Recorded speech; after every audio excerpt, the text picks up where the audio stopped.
Oke, assalamualaikum warahmatullahi wabarakatuh. Selamat datang kembali saudaraku di channel Acarik Bonsai. Mudah-mudahan kita selalu diberi kesehatan, selalu diberi kesuksesan, dan selalu diberikan rezeki yang berlimpah. Amin ya rabbal alamin. Ini di hadapan saya sudah ada satu buah bahan bonsai kelapa mame ya. Ini beberapa waktu yang lalu saya pindahkan ke pot dangkal ya, yang sebelumnya saya lakukan program akar serabut itu ya. Program akar serabut menggunakan media air. Jadi kalau untuk program mame seperti ini biasanya saya menggunakan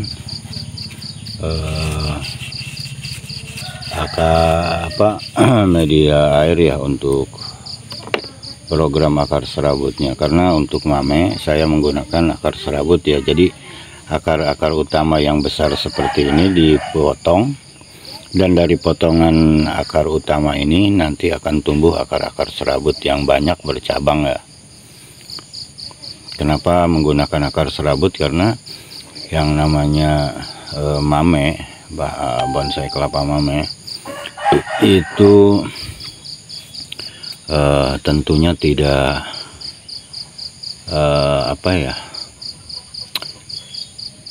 tidak mempertahankan batok. Jadi batoknya dihilangkan, dilepas, jadi sependek mungkin, sedangkal mungkin.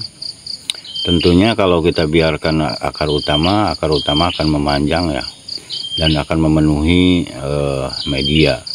Makanya akar utama dipotong agar tumbuh akar serabut yang banyak lah. Dan batoknya sudah saya lepas ini ya, batoknya saya sudah lepas, terus saya sudah tanam di pot ala kadarnya. Ini lumayan dangkal ya, jadi media tanam ini hanya sedikit ya. Dan ini sekarang kondisinya seperti ini. Tapi yang kurang membuat saya kurang pas lah. Jadi jenisnya ini kan kelapa sayur ini ya, bukan kelapa gading. Jadi untuk depannya kalau ingin membuat bonsai kelapa mame di program mame, saran saya gunakanlah kelapa gading ya, jangan kelapa sayur. Karena kalau kelapa sayur ini untuk mengecilkan daunnya ini, memprogram daun sangat lumayan butuh waktu yang lumayan panjang, dan kondisi daun itu susah dikerdilkan dan juga susah pecah daun ya. Ini seperti ini usianya sudah lumayan, bisa dilihat dari ukuran batang ya, dari bentuk batang, dari ukuran batang ini sudah bisa dilihat bahwa si bahan mame ini sudah berusia ya, lumayan. Tapi untuk daun bisa dilihat belum ada tanda-tanda akan pecah daun, dan dikerdilkannya pun sangat membutuhkan waktu lama. Makanya untuk ke depan, sekalipun nanti saya akan membuat lagi programan mame, bonsai kelapa mame, saya akan gunakan jenis kelapa gading ya, jangan kelapa sayur seperti ini. Dan pada kesempatan ini, agar pertumbuhannya ini sesuai dengan harapan, karena sekarang tahap program daun ya, agar kerdil dan rimbun setelah saya pindahkan ke pot, makanya saya akan melakukan perawatan pada beberapa bagian dari bahan mame ini. Yang pertama di bagian media tanam, saya akan menambahkan media tanam ya, karena media tanam ini berkurang. Saya simpan di tempat terbuka di bawah pohon, dan juga akan melakukan perapihan pada sisa-sisa potongan pelepah, dan melakukan penyayatan pada bagian tapis agar si daunnya tidak memanjang kembali ya, agar segera mekar. Dan nanti setelah rimbun dan pecah daun, ini rencananya akan saya pindahkan lagi potnya ya, ganti pot yang lebih bagus mungkin kondisinya dari pot yang sekarang. Oke saudaraku, silahkan disimak videonya sampai selesai bagaimana saya akan melakukan perawatan pada bahan bonsai kelapa mame setelah pindah ke pot dangkal.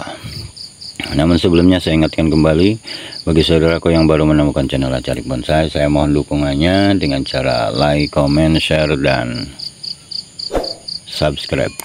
Dan jangan lupa aktifkan lonceng notifikasinya. Selamat menyaksikan.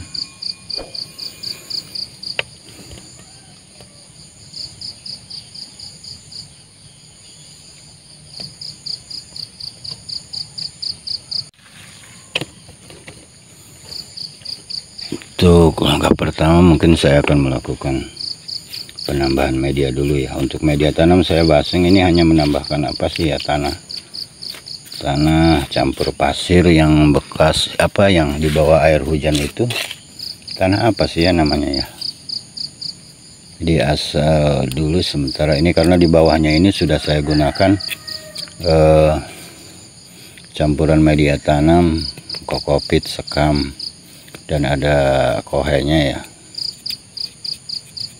Jadi ini hanya untuk memenuhi bagian atas agar tidak terlalu susut ya.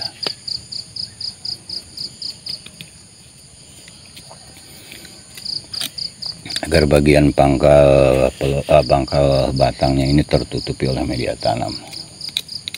Nanti kalau sudah rimbun dan pecah daun, rencananya ingin saya memindahkan ke pot yang lebih bagus, dan juga di bagian atas ini akan saya beri hiasan sebagai topeng itu dengan lumut ataupun pasir malang ya.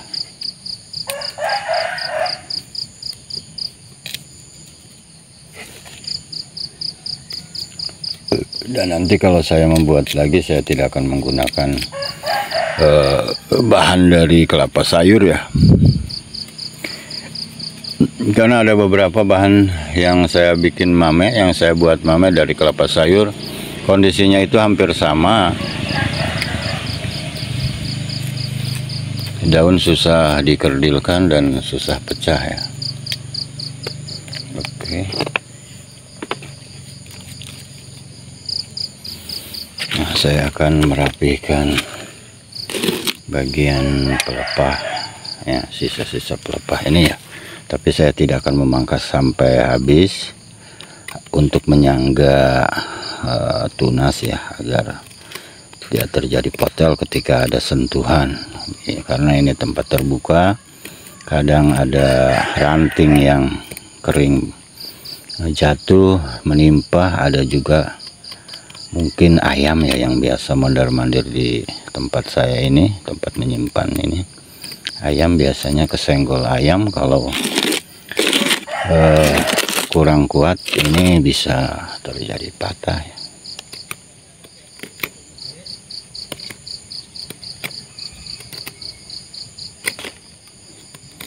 Kita rapihkan saja dan tidak akan membuangnya dulu ya, biar sebagai penopang. Biarkan nanti kering dengan sendirinya saja. Kalau sudah kering baru kita buang.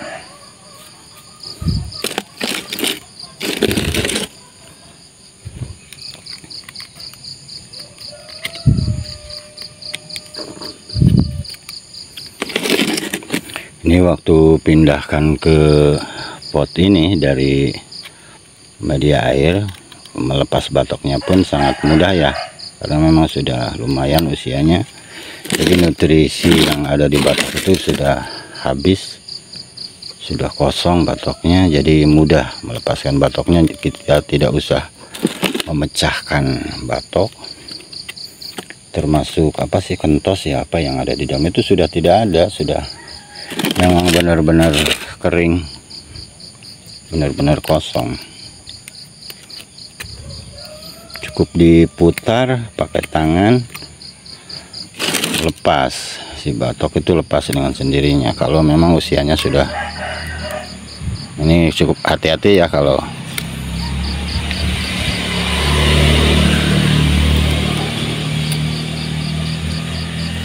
tapi kalau usianya belum terlalu tua, biasanya saya lihat para senior itu melepas batoknya itu dengan dipecahkan ya, menggunakan palu ataupun menggunakan alat lain, dan kentosnya itu masih ada, masih berwarna putih ya.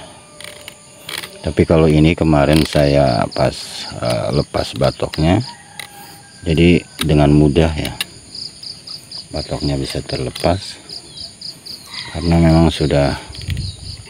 Nah, kita sayat ini sedikit, tapi tidak akan sampai kandas ke pangkal ya, karena masih sering turun hujan, takut busuk.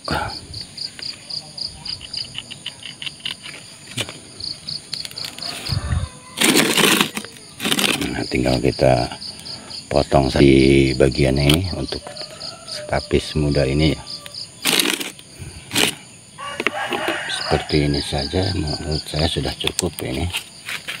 Nah, beres ya, mudah, cepat, dan gampang sebenarnya kalau untuk perawatan seperti ini, ringan saja. Ini banyak apa ya, pasir, media tanam yang kena cipratan air hujan ke atas nempel di, tapi tidak apa-apa, nanti hujan bersih lagi ya, asal jangan ada ulat sama kutu putih yang bisa merusak pertumbuhan bahan mama ini. Oke saudaraku, itu saja mungkin yang bisa saya bagikan pada kesempatan ini. Mudah-mudahan dokumentasi yang saya bagikan ini memberi manfaat, memberi inspirasi. Saran dan kritik silahkan sampaikan di kolom komentar. Jaga kesehatan, tetap semangat, dan terus berkarya. Salam satu hobi. Assalamualaikum warahmatullahi wabarakatuh.